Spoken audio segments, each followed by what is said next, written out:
The TMIS Oerstedt, deemed infallible by the fixtures who built it, was now at the mercy of the monstrous waves thrashing against her hull. It seemed this would be a journey as savage as the peoples we set out to help. I knew of their ancestry. I'd read the books, but nothing could have prepared me for those first steps onto their isle. Oversized flora grew in patches, untamed and unmanageable. Insects and arachnids, common in the motherland, were enormous, the weight of their exoskeletons threatening to crush the supple flesh beneath. It's no wonder that the explorers of antiquity thought themselves in a land of giants, or indeed that they had shrunk when arriving upon these shores. I would be remiss, however, to keep meandering about the flora and fauna. Magic shall pique the interest of all. Buildings and landmasses, I would come to find, sat at impossible angles upon this isle. Temples floated as if buoyant in the air itself. The locals, unbound by the fundamental force on which their school is based, gravity. Such a thing does not exist here, at least not in the natural sense. But upon my arrival, all I could see of their culture was a small outpost stationed at the dock, a tall cliff obscuring all else. Natural. I paused on the slab of rock, questioning its origin. These dinosaurs, Pangeans, I believe is the current correct name, can trace their ability to manipulate gravity to the beginning of their ancestry. And they are beings of antiquity. The Pangeans vary more between individuals because of their unique evolution. They are hybrids. Any Pangean, although anthropomorphic, could exhibit one or two traits from any of the prehistoric lizards, their ancestors that we know of today. One such Pangean greeted me as we docked. Their sex was indiscriminate to me, bearing a crested head and a back rigid with protrusions like spines. I could comprehend the biology used to create such a creature, but if I were a man of weaker constitution, I would have lost consciousness. However, in juxtaposition to its appearance, the diplomacy and gentleness of its speech were courtly, and we exchanged pleasantries and observations of my arduous journey despite difficulties in translation. Zakar was the name of the creature, Pangean. He was in command of the isle. After breaking the ice with small talk, the matter of my business here became the focal point of the conversation. Like their blood, the Pangean's temperament can be cold. It was his turn to be baffled. He knew little of our magic as I attempted to explain the fundamentals of electromagnetism. Unfortunately, my limited knowledge did not enlighten him.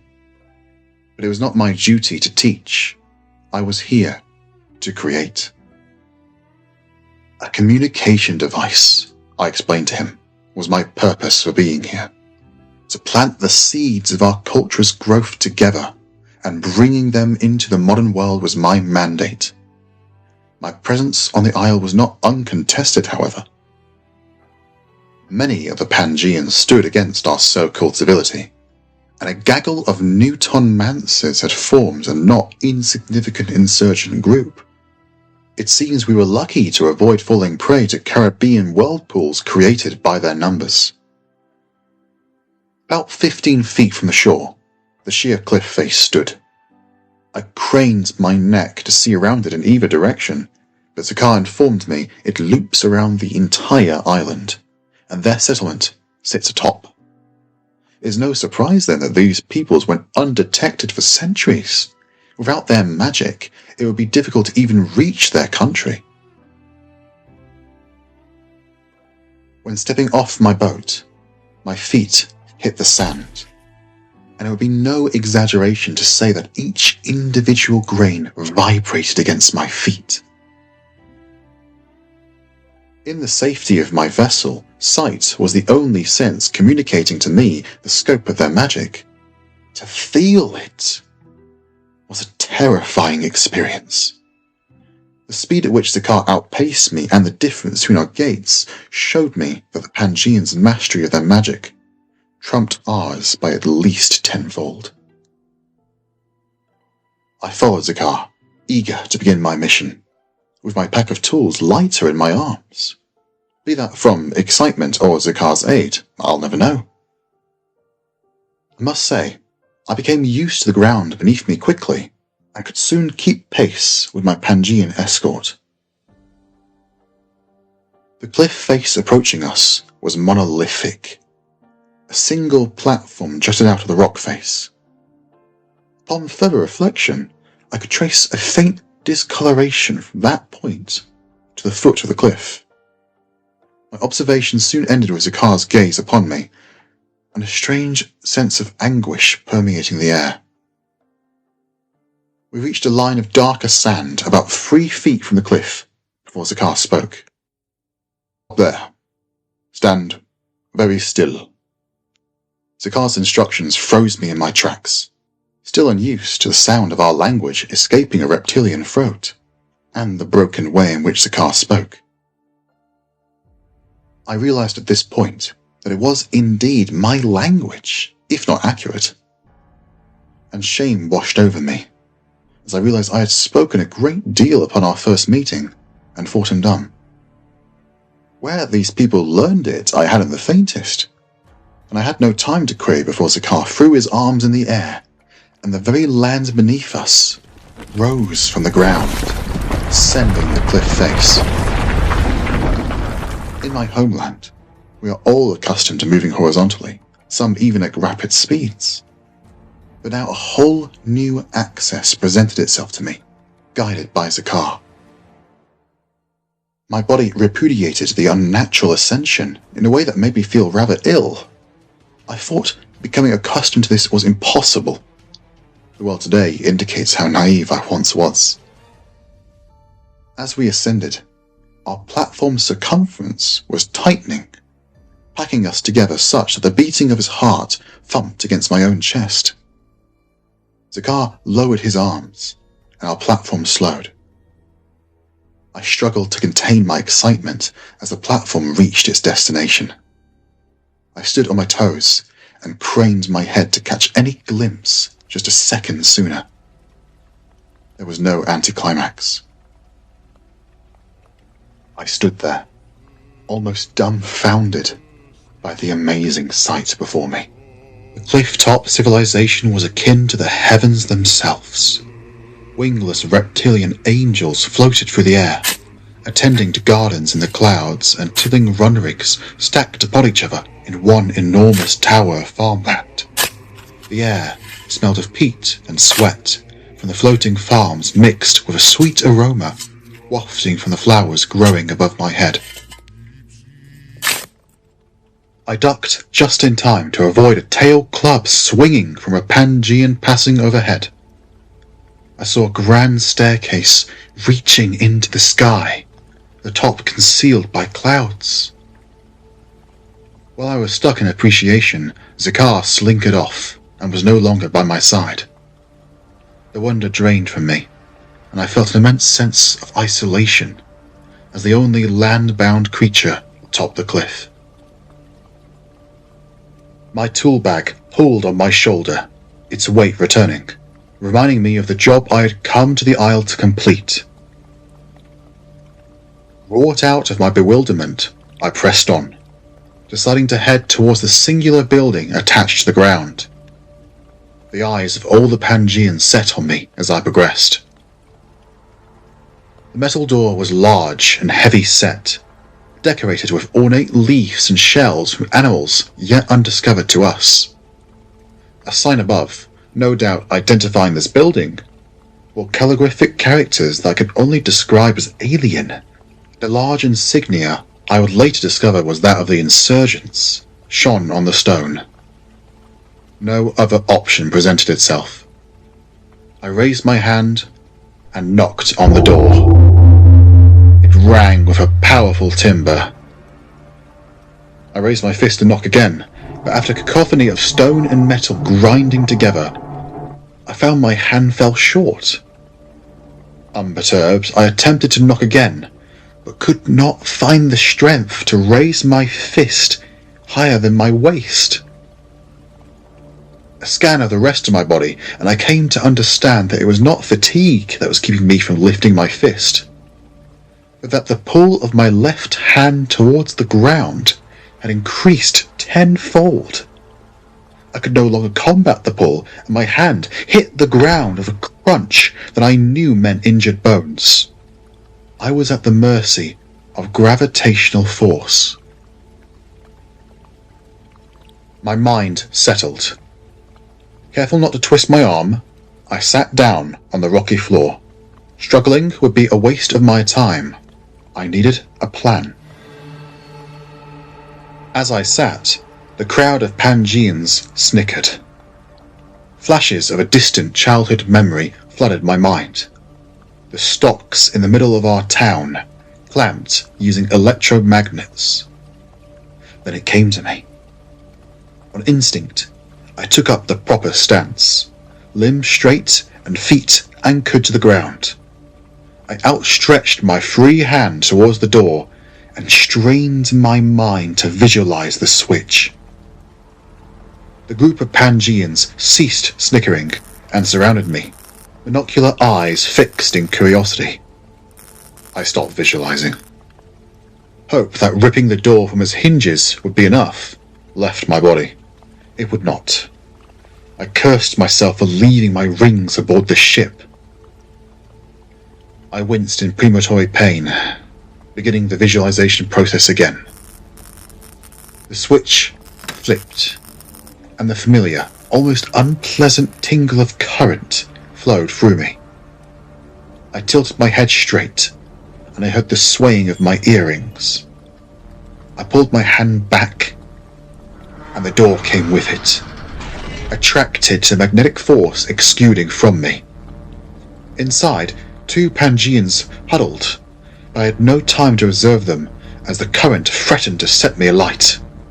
I slammed the door to the ground, kicking up a cloud of dust which forced some Pangeans off me and, careful to direct a sufficient amount of both directions, I sent most of the current into the stone below me, dissipating it into the insular material. As I had predicted, the Pangeans within the now doorless building approached me. I directed the remaining current still within me up my neck toward my head. The power burned, and I knew I'd be in for a lengthy lecture when I returned home. But, out of options, I channeled the current into my metallic earrings, and they glowed with incandescent light. I raised my hand to my head and attracted the now charged earrings to it. They ripped from my ears with a physical tear, and the floor beneath me stained with blood. A flick of the wrist later, and the 2 Pangeans lay subdued, and my earrings sat shining, not glowing. My left hand was free. I walked over to collect them, not daring to push my limits. And now, in this moment of levity, I could finally analyze my aggressors. One bore a long neck atop its otherwise humanoid body, and the other had a sharp and cracked horn protruding from its face. In the blood pooling at my feet, a familiar reflection manifested. Zakar had returned, a scowl dominating his face. I could never have expected the events that occurred in the following minutes. I hung my head in shame for using my magic outside my prerogative, knowing that a claim of self-defense would not fly in front of the council, or indeed here with Zakar. As a member of the Positive Charge Guild, I was under no circumstances permitted to use my magic outside of construction or repair, especially on peoples of C rank or lower. A measure of fear joined the concoction of emotions brewing inside me, as the notion of expulsion came to mind. Surprised though, my feet remained planted on the cliff. I am truly sorry, Zakar. Zakar stalked to my assailers and helped them to their feet. His chin pointed towards me, Another rumble escaped his throat. Use magic, not this way, for betterment. The assailers grunted back what I could only assume was native profanity. Same language. Reply. Good manners, came the response from Zakar. The two who had attacked me, I would later learn, Bratchery and Anik, scowled at Zakar and contorted their mouths trying to speak my language in retaliation. Instead, what escaped was a garbled mess of noise that to me was indiscernible. By some miracle, Zakar understood and replied to them with serenity. This is a reach, here to make talkie station. I found the description of my monolithic task to be slightly reductive, but I did not even dare to breathe, fearful of breaking the trance Zakar had placed them under. Must help and learn. Progress. The last word Zakar struggled to summon. Progress. It was fortunate then that indeed their majestic influences had commissioned this mission just for this purpose, as they had done with the Decayers in the north, the Finbacks in the west, and a great deal of other societies, magical or otherwise. I was here to help. Newton-mancy was not the only magic available to Zakar. It seemed as if his words, with their own power, had somehow pacified the two, at least to some extent. This didn't keep them from spitting at the floor by my feet as they left towards the grand staircase and disappeared from view, however. Zakar wheeled around to me, and I knew now it was my turn to be reprimanded. Bratchery, Anik, no unity, but Pangean good, no fight. His crustaceous gaze broke me from my rumination. I am sorry, I told him. This is your jurisdiction, not mine. My apology seemed to placate the Pangean before me, and he clapped his arms to his crest in what I understood as a sign of respect. Come. Zakar turned on his heels and walked away, leaving me to gather myself and run after him. I matched his pace, walking in tow with him, but not before looking into the building Bratchery and Anik had ambushed me from. Larger inside than the dimensions allowed, an altar sat at the back, low, an ornate tapestry depicting 4 orbs falling towards a planet. I rubbed my eyes. On second glance, the room had become mundane. The altar gone. Zakar was leading me towards the stack of farmland reaching into the sky, roots and worms poking out of the bottom. Pangeans floated upwards to tend to their crops, and a sudden roar shook me. Similar to the Pangeans in biology, the creature was far more primordial. It stood about 6 feet tall, had sharp claws and teeth, and a tail that trailed behind it. Pangeans surrounded it, and forced a bridle in its mouth, and attached to it thick, fibrous reins. To my astonishment, one of the 4 floated upwards and settled themselves on the back of the creature, before snapping the reins and riding through the field, growing seeds as they went. The 3 remaining Pangeans walked away, their tranquility in complete opposition to the cryptid they had just domesticated. With no opportunity to come to terms with what I had just seen, Zakar grabbed my arm and directed me into a small shack underneath one of the floating mounds, its roof scraping against the rock and dirt. Inside, an assault on my ears and eyes took the form of a restaurant. Culture shock hit me with a massive weight, as if the Pangean culture itself had used the same gravity magic of its people. In the kitchen, A tall pillar of flame billowed, central to everything else. Pangeans in tall hats levitated large vegetables and crops nearer and nearer the flame, cooking them using magic. There were no servers. A shrill ring echoed throughout the claustrophobic shack, and a grunt from a stout Pangean with a thick domed skull and arms that touched the floor for a lack of length on her legs alerted the punters, whose meal was ready to be floated over to their table. I had my work cut out for me, trying not to get covered in soup spilling from flying bowls. Zakar swaggered towards a kitchen-side table, and I noticed he seemed to have lost a fair amount of his girth. His bones fought against layers of fat, muscle, and scale to see the world outside of his body, their victory imminent. At the table, 2 Pangeans stood, bowed, and made themselves scarce, allowing us to sit in privacy. I sat in awe as culinary techniques alien to me took place before my eyes. A bowl of soup, fried vegetables, and a pie stuffed with grass later, Zakar spoke. Use magic. Cost mass. Need more food. No mass. He paused again, searching his mind for the words to convey to me the restrictions of his people's magic. Death. I almost choked on my thick, fruit-flavoured drink, whose name I could not recount to you if I tried. Provincial restaurant of all places, that my worldview was altered. Electromagnetism was not the only school of magic that was dangerous to its users.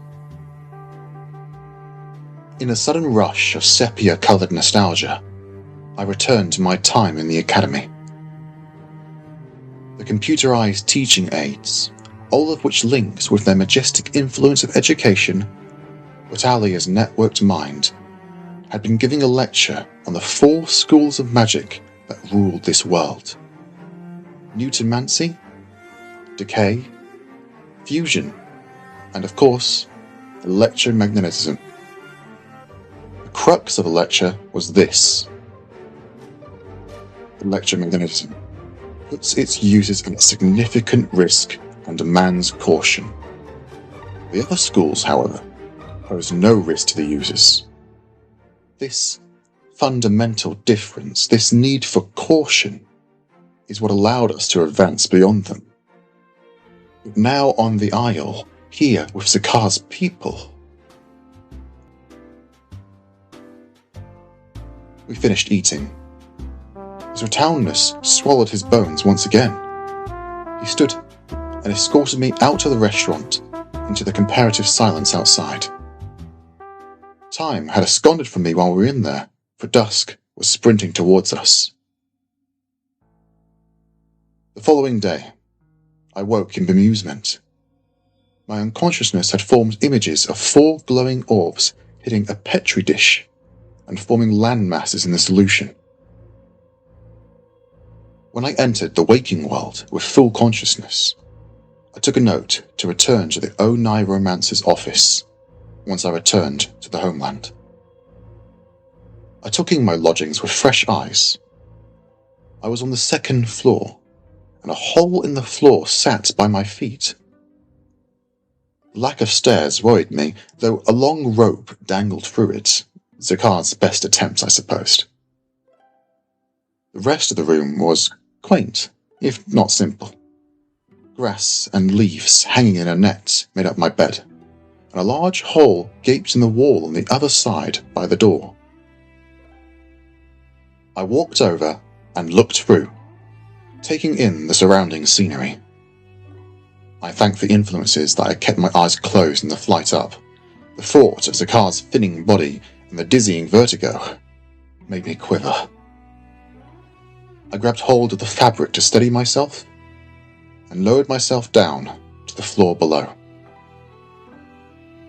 Zakar stood, towering in the small room we found ourselves in.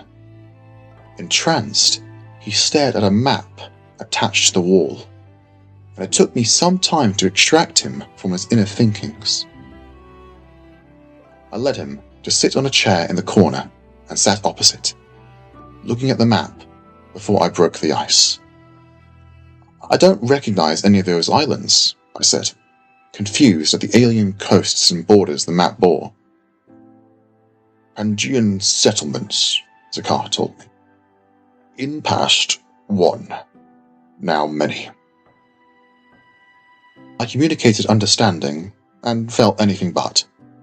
I made the second note to myself of the day: reread the history books. Zakar and I sat together for an age while I explained to him the specifics of the project I was here for. It took him a while to grasp how the machine would work, but once he did, we began building. On the third day, Zakar's homestead now looked like a scrapyard. On the fifth, my crew finally left the Oerstead. On the seventh day, disaster struck. It was a fine morning on the Isle, the sun beating through the holes in the wall, as Zakar and I waited for my companion and second-in-command, Sophia, to arrive with a crucial component for the machine.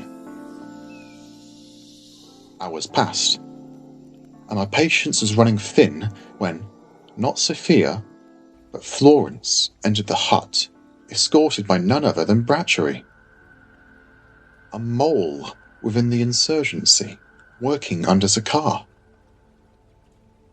Becoming tired of the clandestine life and constant guilt of lying to his sister, he gave it up and instead came to our aid. "Anik's really gone and done it now," Bratchery exclaimed. The speed that he learned our language baffled me, outpacing Zakar and other Pangeans who had been learning it for years. Place in the homeland rested on his ability to learn formality, but influences know his immense prodigiousness would be an asset. I listened as Bratchery retold the events of the morning. Anik, it seemed, had ambushed Sophia while she was bringing me the last components needed to complete my machine, and was now holding her hostage. I attempted to subdue my feelings, but that was an impossible endeavor. I cackled, sowing confusion among all who were present. If Anik thinks she has Sophia hostage, a nasty surprise will befall her. The situation is quite the opposite. I spoke through laughs and tears as the thought of Anik attempting to intimidate Sophia we met with brutal nonchalance. After all, Sophia at one point was my bodyguard. A rough female scream echoed through the settlement, shredding my confidence. I turned to the hold wall with growing anxiety. Sophia was never in danger, never. However, moving without thinking, I grabbed Bratchery and threw us both through the hole. We fell for far too long before Bratchery nullified gravity's pull on us. I directed him to take us to where the scream had come from, and we floated towards a warehouse-like structure nestled on a cirrus platform. Within 10 minutes, we had landed and placed a foot onto the cloudy surface, apprehensive that it might fall through. I was unsurprised, though, that it held my weight. Another scream echoed through the sky, seeming to bounce off the air itself. We ran towards the door, but a wall of force knocked me back. Bratchery and I stood, confused, and my heart palpitated in an extreme cocktail of nervousness and altitude. We could not enter the building. It was then that a shadow cast itself over us, blocking light from the sun. That silhouette I recognized without a doubt. Zakar descended onto the clouds. He grunted to Brachtery, using their language to keep me in the dark, and he marched towards the entrance. The wall gave way to him, and he walked, unobstructed, into the warehouse. When I tried to follow, Brachtery barred my entrance. I realized quickly that protesting was a hopeless endeavor, as Brachtery was steadfast in his loyalty to Zakar, as he was immovable. Nick is our responsibility. Brachtery tried to comfort me in his uncanny rendition of my language. Zakar will deal with her. So it was that we sat on the clouds awaiting Zakar's return with Sophia. Raised voices of confrontation escaped from the inside, but never the sounds of battle. Zakar returned to us. Sophia laid over his shoulder. To say she was in a bad way would be a disservice to her torture. It was as though she had bathed in blood. Bruises peppered her body, contorted at unusual angles. Her extremities rendered inoperable. Yet, as expected, she had remained conscious. How Zakar handled the situation, I will never know. But only with a wistful look into the distance, accompanied by silence. I never saw Anik leave that warehouse. A strange sensation that she was not a handled threat loomed in the furthest clouds. At Zakar's homestead, we found Sophia's component damaged beyond repair. As protocol demanded, Florence and I joined hands and stood, shoulders touching. Florence waved her arms, mimicking sound waves as she channeled and produced the magnetic force needed to transmit my thoughts to the Oestet. Zakar and Brachtery were bewildered as I planned my message. My thoughts raced from my forehead, barely contained by my dome. I felt them flow and convert into radio waves, pulsing towards the shore and to the giant transmitter set up on the Oestet. Formation wavered, and Florence placed her hands on the floor with care. Current dispelled from them, grounded by the rocks. We received word from the ship. It would take 5 years to replace the component. Depressing, the situation set in. Stoked by Sophia's state, it took at least a month before motivation returned. Once she had healed, however, our walks around the settlement revealed to us that the Pangeans lacked many of the technological essentials of the homeland. And so we set about creating the technologies needed to improve the lives of our newfound neighbours. One of our people can revolutionize a country. 3 of us can work miracles. We created light bulbs. We created automatic farming equipment for the Isle's farm tower. But, most importantly, and perhaps controversially, built an academy of electromagnetism. By the time the component arrived, the Isle existed in the future.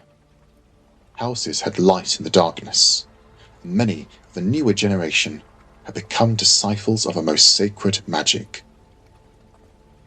Zakar had found a wife and sired a child. Trippy was his name. He had become our most prestigious student. It was fortuitous that both Zakar and Brachtery were in our camp. Without their mastery of Newton-mancy, Zanchu, as I discovered the Pangeans called it, the component wouldn't have made it to us. Even after all we did for them, entire clusters of homes still remained unlit. Specialist farms emerged using only manual labour, and many students from the academies saw daily harassment.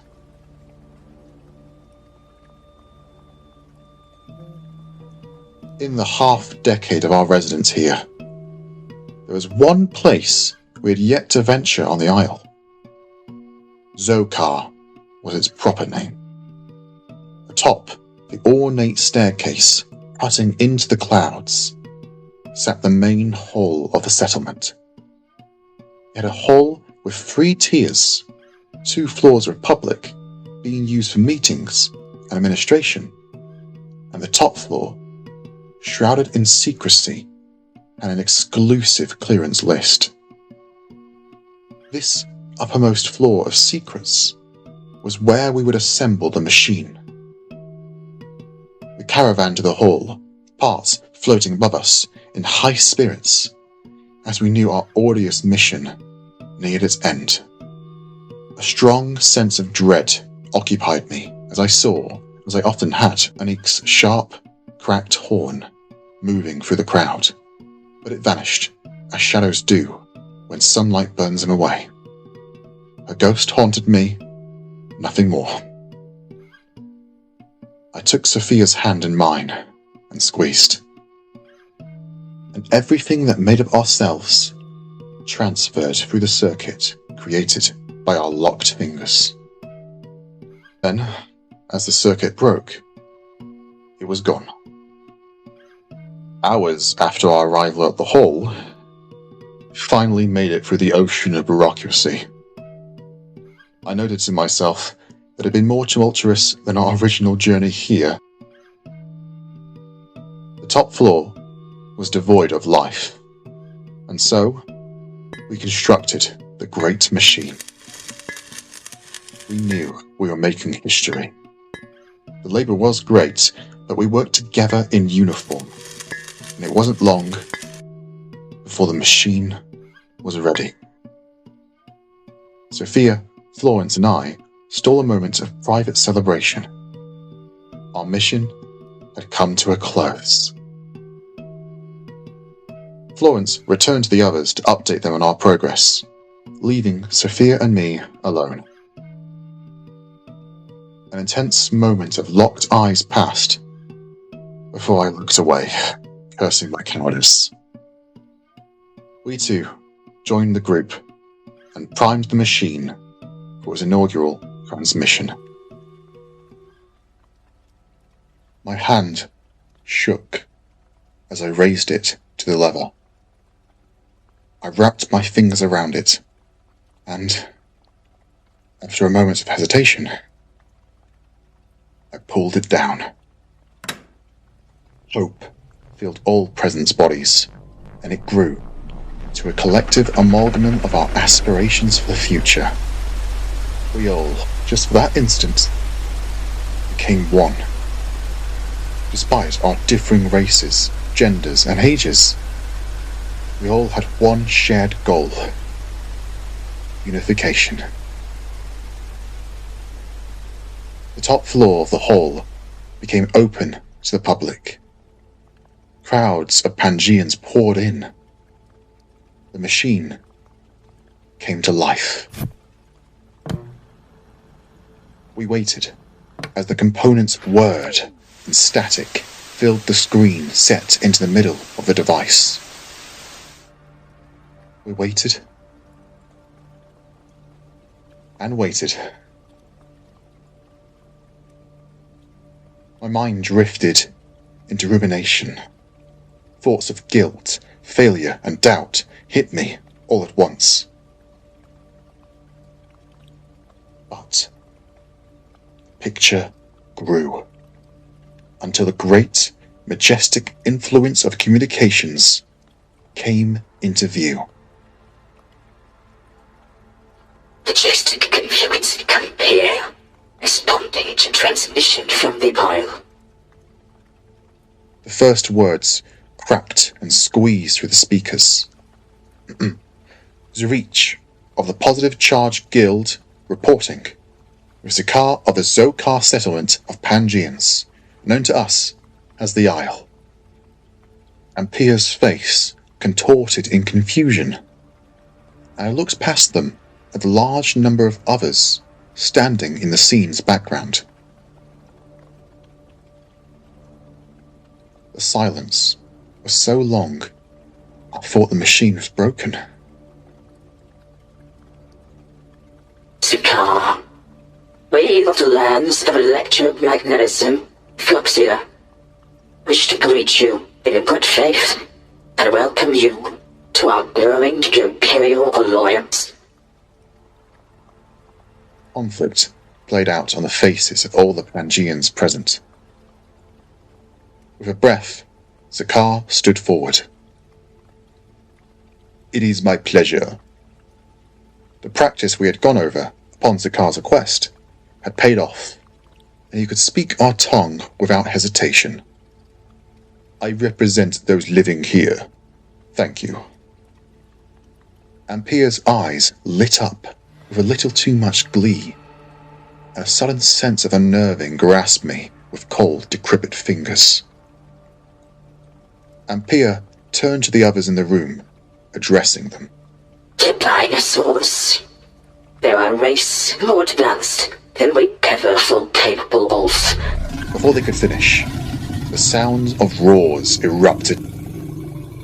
We swiveled around, trying to locate the source, but the surprise and panic had settled in, and the crowd pulsed in terror. The confusion sat heavy as Pangeans swarmed around us, restricting our view and forcing us to wade through the bodies. In the background, I could hear Amphia shouting and chatter from those behind them, but they didn't matter. I searched for Sophia. I locked eyes with her at the other end of the room. Pushing the other bodies out of the way, I approached her, and we embraced.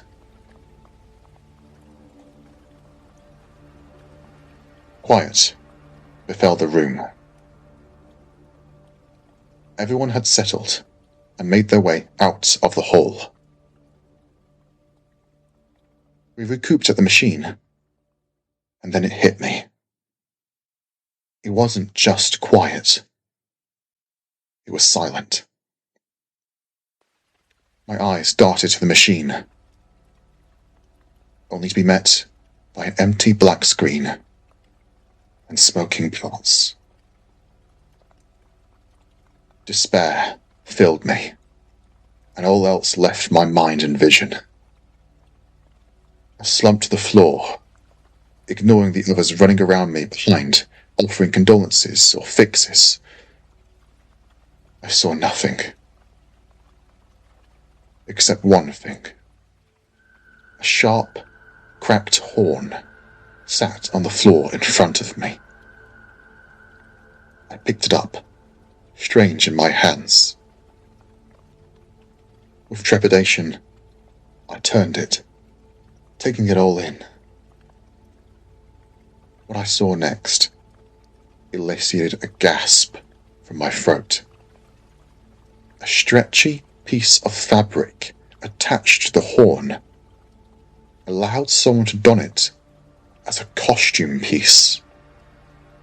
The horn was fake. The horror realization bathed every one of my cohort's faces as I disassembled the fox horn.